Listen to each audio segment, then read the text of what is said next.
नमस्कार। आज के इस एक्सप्लेनर में हम मणिपुर संघर्ष की उन गहरी और उलझी हुई परतों को खोलने वाले हैं जो अक्सर न्यूज़ हेडलाइंस के पीछे छिप जाती हैं। हम सिर्फ सतह पर दिखने वाली घटनाओं की बात नहीं करेंगे, बल्कि इतिहास, भूगोल और उन पुरानी नीतियों के पन्नों को पलटेंगे जिन्होंने आज की इस मुश्किल ज़मीनी हकीकत को आकार दिया है। किसी भी बड़े जियोपॉलिटिकल मुद्दे को गहराई से समझना बहुत ज़रूरी है, क्योंकि आज जो हो रहा है उसकी नींव हमेशा अतीत में रखी जाती है। तो चलिए, बिना किसी देरी के फैक्ट्स और डेटा के जरिए इस बेहद संवेदनशील मुद्दे को पूरी स्पष्टता के साथ समझते हैं।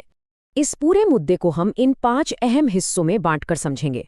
पहले देखेंगे वहां का भौगोलिक विभाजन, फिर ब्रिटिश दौर की विरासत, उसके बाद विलय और जमीन के कानून, फिर विद्रोही गुटों का उदय और आखिर में जनसांख्यिकीय यानी डेमोग्राफिक तनाव। तो चलिए पहले हिस्से से शुरू करते हैं।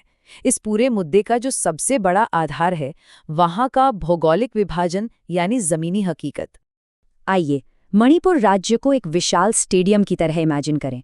जो चारों तरफ दर्शकों के बैठने की सीढ़ियां हैं ना, वो राज्य के पहाड़ी इलाके हैं जो कुल जमीन का भारी भरकम 90% हिस्सा बनाते हैं।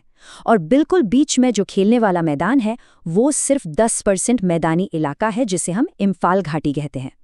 देखने में ये सिर्फ भूगोल लगता है, लेकिन असल में यही वो विषमता है जो इस पूरे संघर्ष की सबसे बड़ी नींव है। अब इसी स्टेडियम वाले उदाहरण से वहां की आबादी को समझते हैं।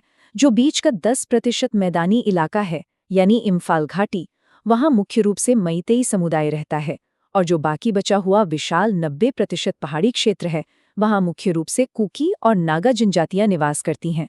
जमीन और आबादी का ये जो असंतुलन है, इसे याद रखना बहुत जरूरी है, क्योंकि आगे हम जो भी चर्चा करेंगे वो सब कुछ इसी के इर्द गिर्द घूमने वाला है। आगे बढ़ते हैं हमारे दूसरे हिस्से पर कि कैसे ब्रिटिश औपनिवेशिक विरासत ने इन दूरियों को और भी ज्यादा बढ़ा दिया। इतिहास में जाएं तो बर्मी आक्रमणों के बाद अंग्रेजों ने बर्मा की सेना को हराया और मणिपुर पर अपना इनडायरेक्ट कंट्रोल ले लिया। उन्होंने अपने आर्थिक फायदों के लिए मैदानी इलाकों का प्रशासन तो अपने हाथ में रखा, लेकिन पहाड़ियों को उनके हाल पर छोड़ दिया। 1891 की इसी नीति को लेकर मैतेई समुदाय का ये साफ मानना है कि अंग्रेजों ने उनके पैतृक पहाड़ों और मैदानों को शासन की सुविधा के लिए आर्टिफिशियली बांट दिया था। इसके बाद 1914 में एंग्लो कूकी युद्ध हुआ, जिसके बाद अंग्रेजों ने कूकी जनजातियों को अपने सिस्टम में शामिल करने की एक नई रणनीति बनाई। अंग्रेजों के आने से ठीक पहले के दौर को समझना भी उतना ही अहम है। 1819 से 1826 के बीच जब मणिपुर पर क्रूर बर्मी कब्जा था, उस दौरान जो भयानक मारकाट मची उसे चाही तारेट कुंटाकपा यानी तबाही के 7 साल कहा जाता है। ये सोचने वाली बात है कि उस भयानक दौर में मैतेई, कुकी और नागा आबादी को अपनी जान बचाने के लिए मिजोरम, असम और त्रिपुरा जैसे पड़ोसी इलाकों में भागना पड़ा। यही वजह है कि आज इन समुदायों की आबादी सिर्फ मणिपुर की सीमाओं तक ही सीमित नहीं है। अब आते हैं तीसरे और बहुत ही अहम हिस्से पर, विलय और भूमि कानून और भारत के साथ एकीकरण का वो संघर्ष जो आज भी असर डाल रहा है। भारत के साथ मणिपुर का जो एकीकरण हुआ था वो कानूनी और ऐतिहासिक तौर पर काफी विवादित रहा है। दरअसल 1947 में वहां के राजा बोधचंद्र सिंह ने मणिपुर राज्य संविधान अधिनियम लागू कर दिया था, लेकिन 1949 में जब वो शिलांग गए तो उन्हें नज़रबंद कर दिया गया और भारत के साथ एक विलय समझौते पर हस्ताक्षर करने पड़े। कई स्थानीय गुट आज तक इस विलय को इल्लीगल मानते हैं, और ये जो ऐतिहासिक अविश्वास है ना, ये वहां के असंतोष की एक बहुत बड़ी वजह है। विलय के बाद जो नई प्रशासनिक व्यवस्थाएं बनी, उन्होंने इस पुरानी दरार को और भी पक्का कर दिया। 1960 में सरकार ने भूमि सुधार अधिनियम लागू किया। इस कानून ने एक तरह से उस पुरानी ब्रिटिश व्यवस्था को कानूनी ठप्पा दे दिया। इसके नियम के मुताबिक घाटी के लोग पहाड़ों में जमीन नहीं खरीद सकते थे, लेकिन पहाड़ी जनजातियों को पूरी इम्फाल घाटी सहित मणिपुर में कहीं भी जमीन खरीदने का अधिकार था। जाहिर है, इस नियम से प्रॉपर्टी राइट्स में एक बहुत बड़ा और साफ असंतुलन पैदा हो गया। इसी के साथ जुड़ा है 1965 की लोकर समिति का वर्गीकरण, जो आज के विवाद का एक बड़ा केंद्र है। इस समिति ने कुकी और नागा समुदायों को तो एसटी यानी अनुसूचित जनजाति का दर्जा दिया, लेकिन मैतेई समुदाय को इससे बाहर रखकर एससी या ओबीसी की श्रेणी में डाल दिया। अब यहाँ मैतेई समुदाय का दावा है कि भारत में विलय से पहले वो भी एक जनजाति ही थे और उन्हें वो दर्जा वापस चाहिए। वहीं दूसरी तरफ कुकी समुदाय का तर्क है कि मैतेई ऐतिहासिक रूप से हमेशा से विशेषाधिकार वाले लोग रहे हैं। कागज पर हुआ ये वर्गीकरण आज के इस भारी तनाव की एक बहुत बड़ी जड़ बन चुका है। अब इन सब चीजों का नतीजा क्या हुआ? यहाँ से शुरू होता है हमारा चौथा हिस्सा, विद्रोही गुटों का उदय और अपनी अपनी मातृभूमि की मांग। अब जो बात हम देखने जा रहे हैं वो सबसे ज्यादा विरोधाभासी है। ये जो अलग अलग मांगे हैं ना, ये भौगोलिक रूप से एक साथ कभी पूरी हो ही नहीं सकती। असल में मैतेई गुट चाहते हैं कि पूरे एकजुट मणिपुर को संरक्षित रखा जाए। वहीं नागा गुट जैसे कि NSCN एक ग्रेटर नागालैंड की मांग कर रहे हैं, जिसमें मणिपुर के पहाड़ी इलाके भी आते हैं। और इधर कुकी गुट अपने लिए भारत के ही अंदर एक अलग कुकी लैंड राज्य चाहते हैं। सबसे बड़ी समस्या यही है कि ये तीनों ही समूह बिल्कुल उसी एक जमीन पर अपना अपना दावा ठोक रहे हैं। इन टकराती हुई सीमाओं और मांगों की बहुत ही भयानक मानवीय कीमत चुकानी पड़ी है।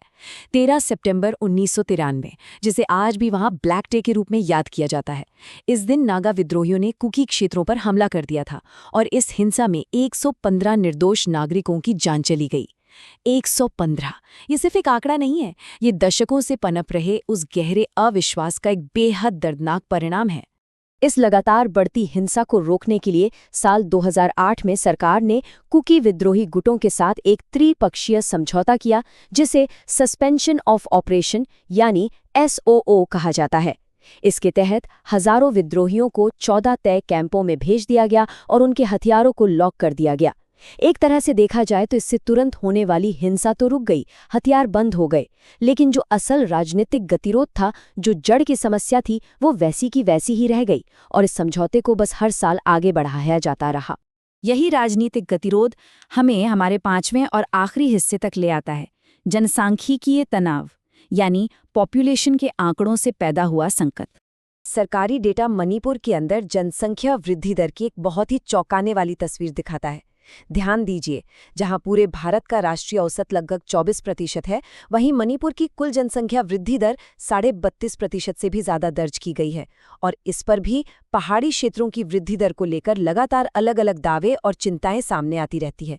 ये जो असामान्य आंकड़े हैं ना, ये सीधे तौर पर संसाधनों के बंटवारे और बॉर्डर पार से आ रहे लोगों को लेकर एक भयंकर बहस को जन्म देते हैं। इस स्थिति को बिल्कुल न्यूट्रल होकर समझना जरूरी है, जहां हमें दो बहुत अलग नजरिया मिलते हैं। मैतेई समुदाय का ये डर है कि उनकी आबादी जो 1901 में 60% हुआ करती थी, वो 2022 में घटकर सिर्फ 49% रह गई है।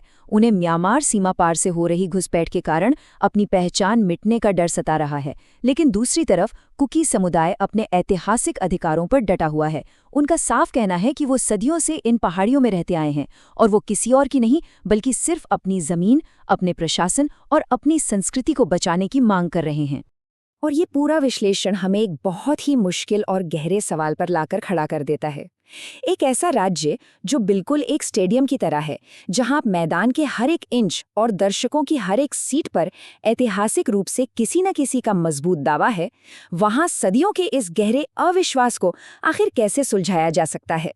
यहाँ एक बड़ा सवाल है कि जब किसी एक गुट के लिए लाया गया हर एक समाधान दूसरे गुट को अपने ही अस्तित्व पर खतरा लगने लगे, तो वहाँ एक सच्ची और स्थायी शांति का रास्ता क्या हो सकता है?